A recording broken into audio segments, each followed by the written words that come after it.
Hey,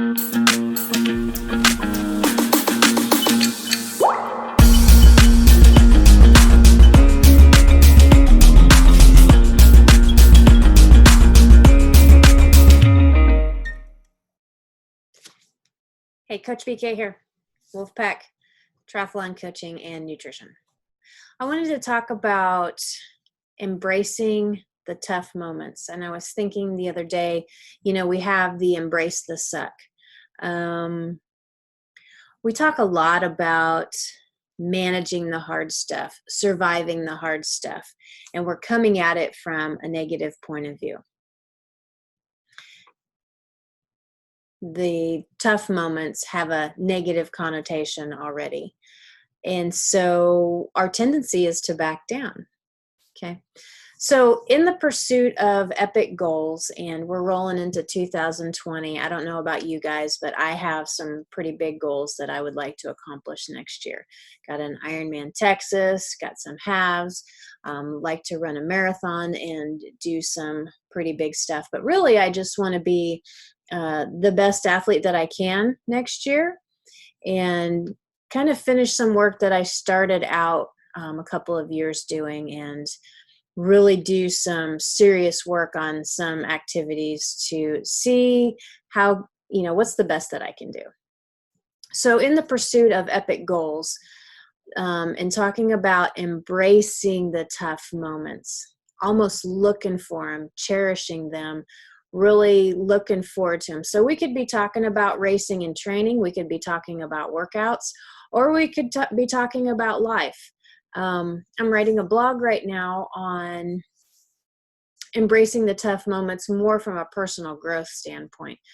We are designed and wired to back down from uncomfortable. Being uncomfortable means that maybe we're in danger, we are at risk of being attacked, etc. It's kind of how we're hardwired back when we were hunters and gatherers and needed to survive our life on the day-to-day basis. Now, we still need to survive our life on a day-to-day basis, but it's more of, from people texting and overeating and stuff like that. It's not running from tigers. So the system that we have we are designed with, we are designed to back down from being uncomfortable because change can be dangerous. And so when we're talking about chasing down these big goals, it's fairly easy to back down from the hard work. And a lot of the times, and our culture emphasizes this anymore, is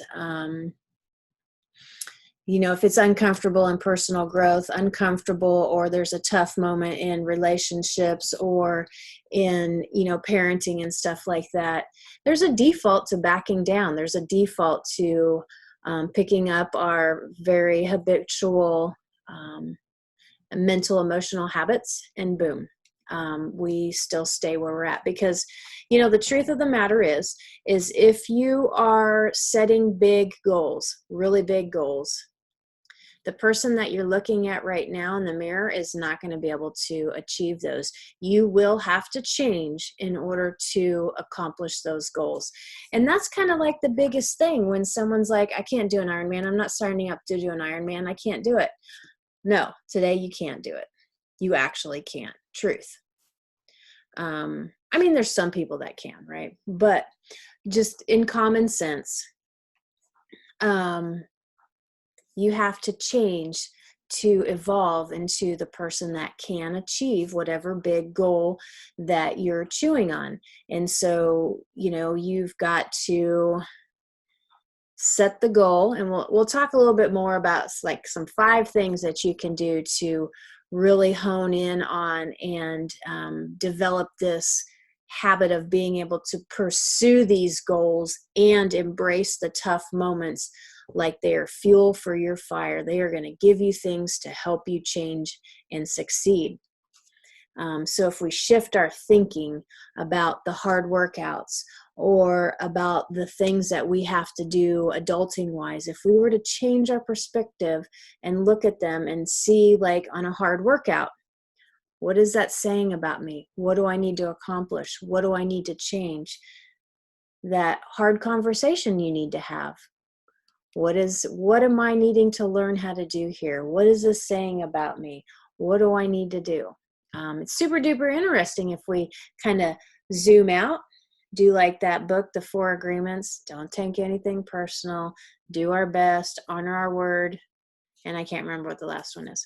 I always forget that one. Anyway, so if you set your goals high enough, you're going to have to change. You're going to have to go through the tough moments. So, and you can do them in a variety of ways. You can resist the tough moments. You can back down from the tough moments, or you can look at them and really embrace them. Not survive that workout, but really embrace it.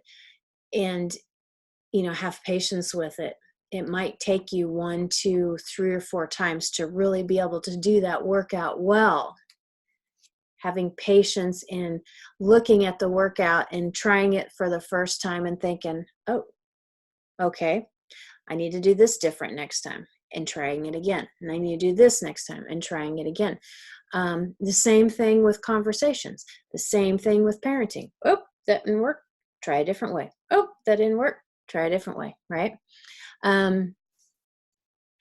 So embracing tough moments, being present, experiencing the tough moments, and what that does for us helps us to develop emotional wisdom and intelligence, helps us to develop mental grit, to become stronger, to become know that there's a lot more in there. We can dig deeper. We can push harder. We can survive and thrive and succeed with just a shift in perspective. When we are going in these epic goals, these big changes where we're embracing the tough moments, and you have to change, evolve. Do you know how to evolve well? Do you know how to really embrace the change, get into an uncomfortable position, and then when you finish it up, let things simmer, let things sit. Don't try to equate it to what you know. Don't try to process it with what you already know. Let things evolve naturally. Let things grow. Let yourself change. We're kind of adverse to that as well. The uncomfortable places, the uncomfortable feelings. Sometimes when we go through something and we end up on the other side of it and we've rocked it out and you're different. This is where you need to just be still. Because sometimes we can take away the evolution and the change that we got by going back to our old habits. So swim form is a good thing. We work on our swim form. We get a little stressed out come race day. We revert back, right? It takes a lot of, awareness and whatnot to be this goal chaser, this rolling through change and making changes quick and efficient. It's a skill. And, it kind of starts with knowing that you're going to change, kind of embracing being changeable, being coachable, taking feedback, giving feedback, and understanding that it's a go back and forth with however you're doing it. And really kind of embracing the idea of changing, of embracing the tough moments, of embracing the good moments, of really celebrating what's been going on, and try to minimize the amount of criticism and the self-judgment that you lay upon yourself. Because really, if you're doing something big enough and you haven't ever been there, and you're going into this unknown area, you really kind of need to acknowledge that you're not completely qualified anymore to make criticism and judgment on yourself anymore.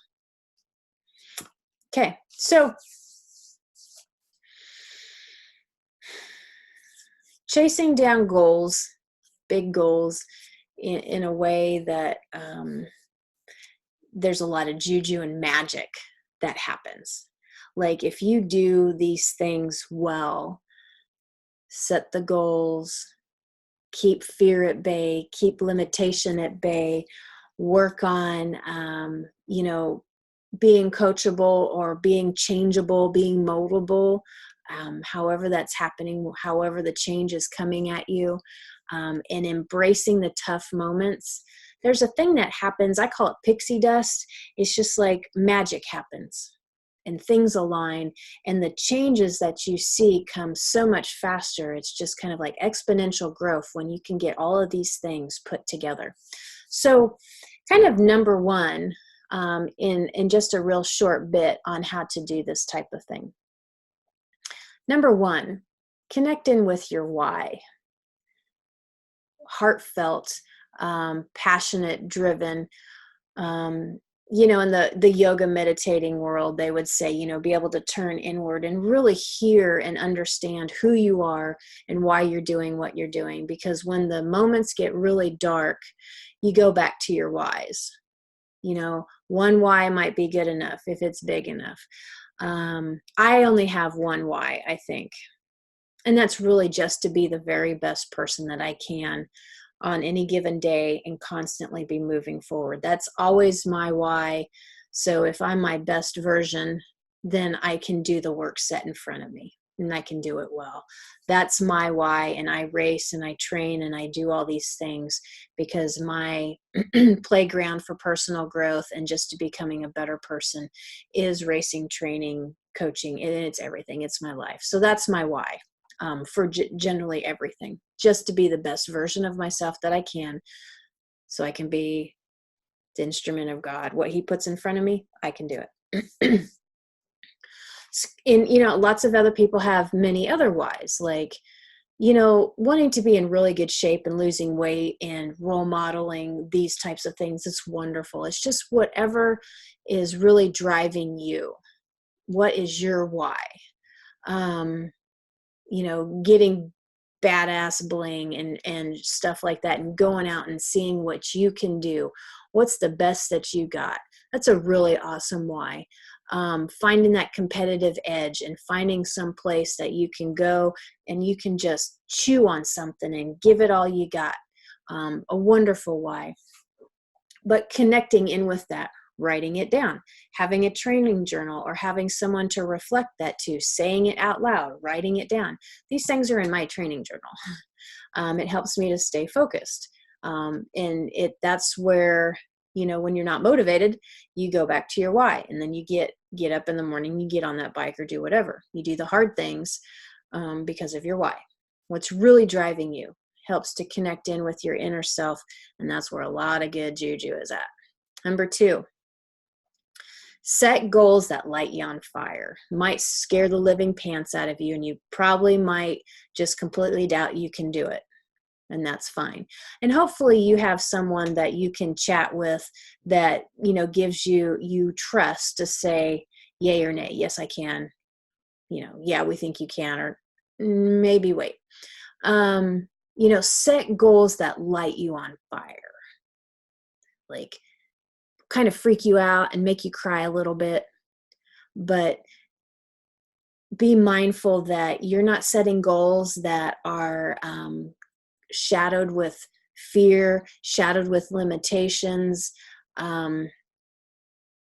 because you don't know what you don't know. When you're going into something completely unknown, you don't know what the possibilities are. You don't know what the potential to help this work or do this or do that. You don't know.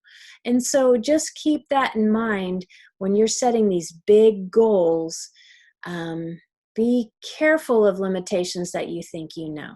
Be careful of fear. Fear is a robber of joy.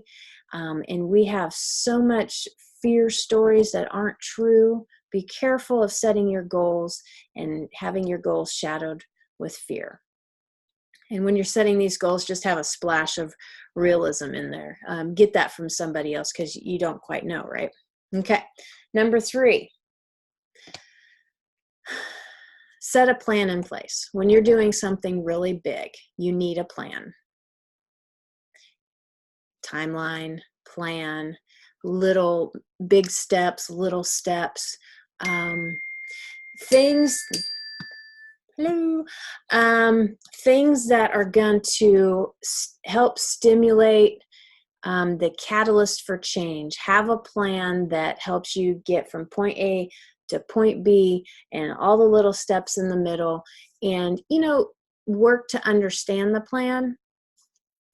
And hopefully it's a nice plan that's smart, and it inspires you, that you kind of understand it a little bit.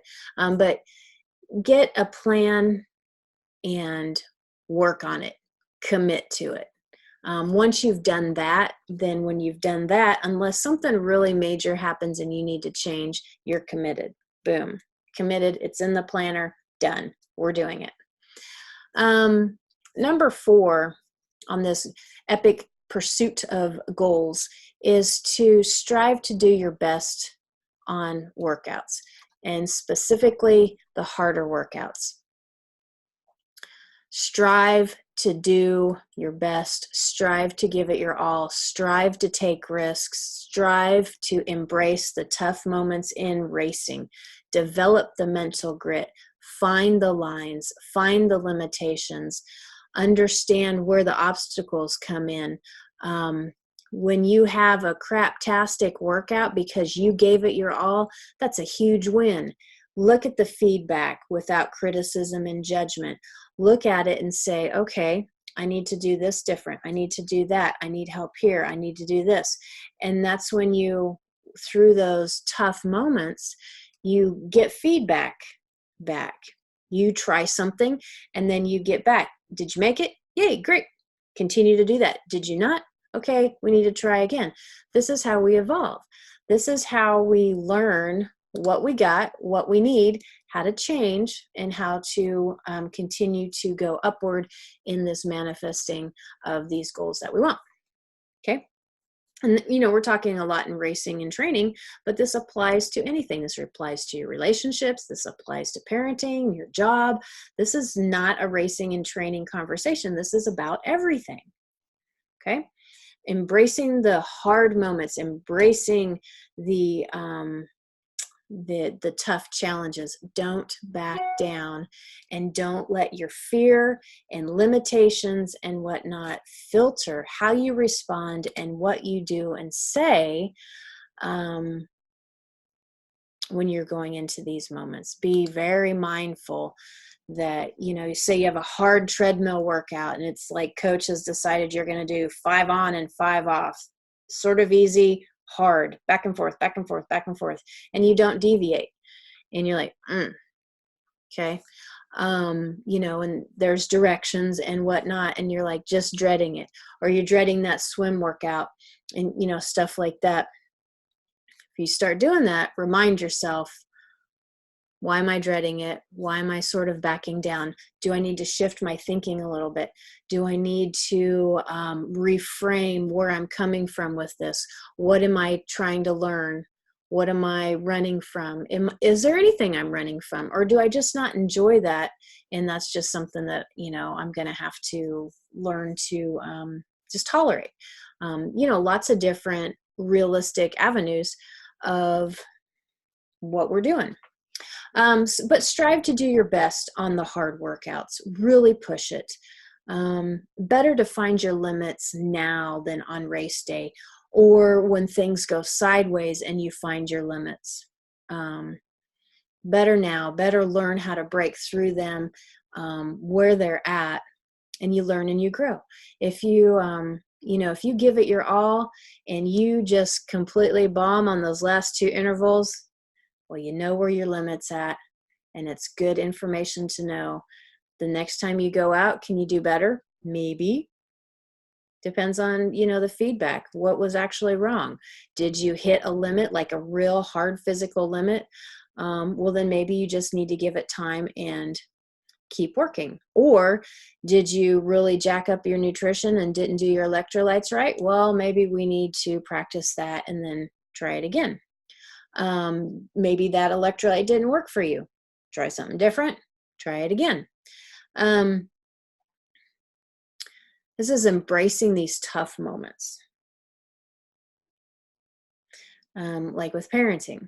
If you have a tough moment and you're like, okay, I'm going to try this, and then embrace it.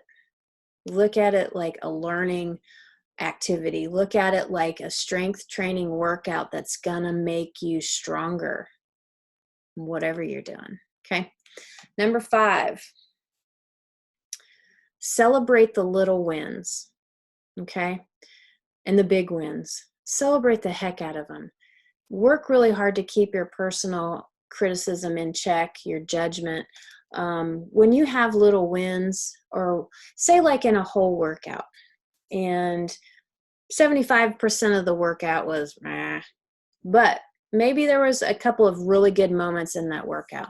So when you're giving feedback to either to yourself, to your coach, whatever you're doing on that workout, start with the wins, start with what went well, start with this was awesome. And then here's the things that, I didn't feel good here, or I need to change this here. I have a question here, or this frustrated me here. Try to stay away from the judgments and the criticism of this sucked, or even going further beyond and saying, this wasn't, a real good workout for me, right? Just really try hard to celebrate the wins, to focus on the positive, because zoom out for a second. You're setting this big goal that currently at the moment you can't do. And you need to give yourself grit and grace. You need to give yourself grace, develop more grit, right? And so how do you do this? You do it with this 5 steps. Know your why, really connect in with your why. Understand where you're even coming from, right? That's going to give you grit and grace at the same time. Set your goals that light you on fire, that really mean something to you. Understand what that means, okay? A lot of grit and grace there too. It's you. Put your plan in place. Commit to it. Get to work. 4, strive to do your best. Grit, grit, grit, grit all day long. And when you are gritty enough and you fall on your face, then the grace comes in. And then number 5, celebrate those wins. Celebrate them. Celebrate the heck out of them. It doesn't matter how small they are. A win is a win. Just because it's small doesn't mean it's insignificant. Celebrate the wins. Grace, grace, grace, grace, grace. And celebrate the fact that you have more grit than what you started out with. And, really use that activity and all of these things to limit your self-criticism, your judgment. Those things get in your way of this whole kind of big idea of doing all these things, and you'll get a lot of good juju, pixie dust sprinkles on you. The change comes quick. So anyway, my take on chasing goals, epic goals.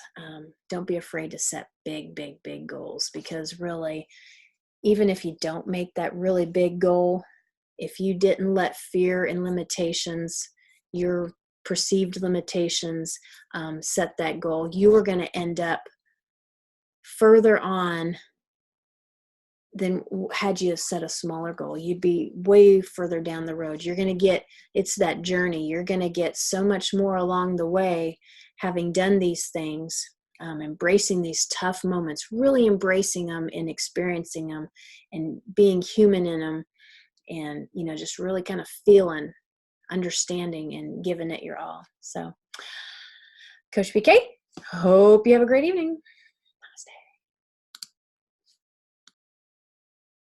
Namaste.